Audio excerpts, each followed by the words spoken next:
भारतीय रेलवे की विशाल दुनिया पर हमारी इस खास चर्चा में स्वागत है। हमारे पास इसके इतिहास, इसकी बनावट, सेवाओं और आधुनिकीकरण पर काफ़ी नोट्स हैं। कोशिश यही रहेगी कि इस अहम नेटवर्क के जो सबसे दिलचस्प पहलू हैं, उनको सामने लाया जाए। शुरुआत करें तो भई ये दुनिया के सबसे बड़े रेल नेटवर्कों में से एक है। रोज़ाना सोचिए 2 करोड़ से ज़्यादा लोग सफ़र करते हैं और पटरियाँ 68,000 किलोमीटर से ज़्यादा। ये आंकड़े ही अपने आप में कमाल है ना? हाँ बिल्कुल। और इसकी कहानी भी काफी दिलचस्प है। शुरुआत सोचिए 1853 में हुई थी, मुंबई और ठाणे के बीच, सिर्फ 34 किलोमीटर। सिर्फ 34। हाँ, वो अंग्रेजों ने अपने मतलब के लिए बनाई थी, लेकिन फिर 1951 में हुआ इसका राष्ट्रीयकरण और वहीं से ये धीरे धीरे आज के इस रूप में ढला।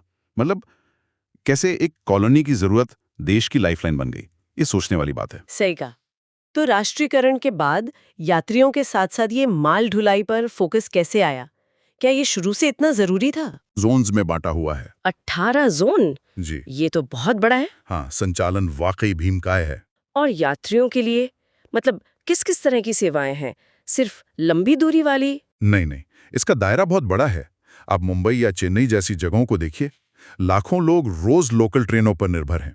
बिल्कुल लाइफलाइन है वो वहाँ। हाँ, वो तो है। फिर लंबी दूरी के लिए अपनी राजधानी है, शताब्दी है, तेज रफ्तार। और अब तो वंदे भारत एक्सप्रेस भी आ गई हैं। आधुनिक सेमी हाई स्पीड। हाँ, सुना है काफी। और हाँ, वो पर्यटन के लिए भी खास हैं।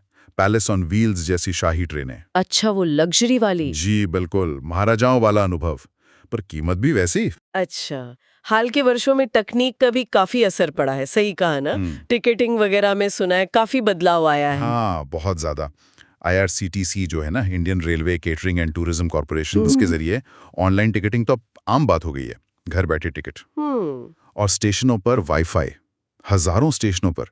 और सबसे जरूरी जो पटरियों का विद्युतीकरण है, वो बहुत तेजी से हो रहा है। कितना हो गया लगभग? 80% से ज्यादा। जो मेन ब्रॉड गेज लाइनें हैं ना, वो अब बिजली से चलती हैं। अच्छा। इससे प्रदूषण कम होता है और ट्रेनें भी तेज चल सकती हैं। और ये आधुनिकीकरण भविष्य में कहाँ तक जाने वाला है? मतलब क्या बड़ी योजनाएं हैं? भविष्य की बात करें तो मुंबई अहमदाबाद बुलेट ट्रेन परियोजना। वो सबसे ज्यादा चर्चा में है। हाँ, बुलेट ट्रेन। ये जापानी शिंकानसेन तकनीक पर आधारित होगी। रफ्तार करीब 320 किलोमीटर घंटा। 320? जी। इसके अलावा एक बड़ा लक्ष्य है 2030 तक नेट जीरो कार्बन उत्सर्जन। मतलब शून्य कार्बन। नेट जीरो रेलवे के लिए ये कैसे संभव होगा? हाँ, लक्ष्य तो यही है। इसके लिए पूरी तरह विद्युतीकरण और सौर ऊर्जा पर बहुत जोर है। लेकिन हाँ, ये सवाल जरूर उठता है कि क्या ये नेट जीरो लक्ष्य वाकई हासिल हो पाएगा? रेलवे का स्केल देखते हुए ये थोड़ा मुश्किल तो लगता है। और ये भी कि आम आदमी के लिए सफर कितना महंगा हो जाएगा इस सब से। बिल्कुल, ये एक बड़ा सवाल है।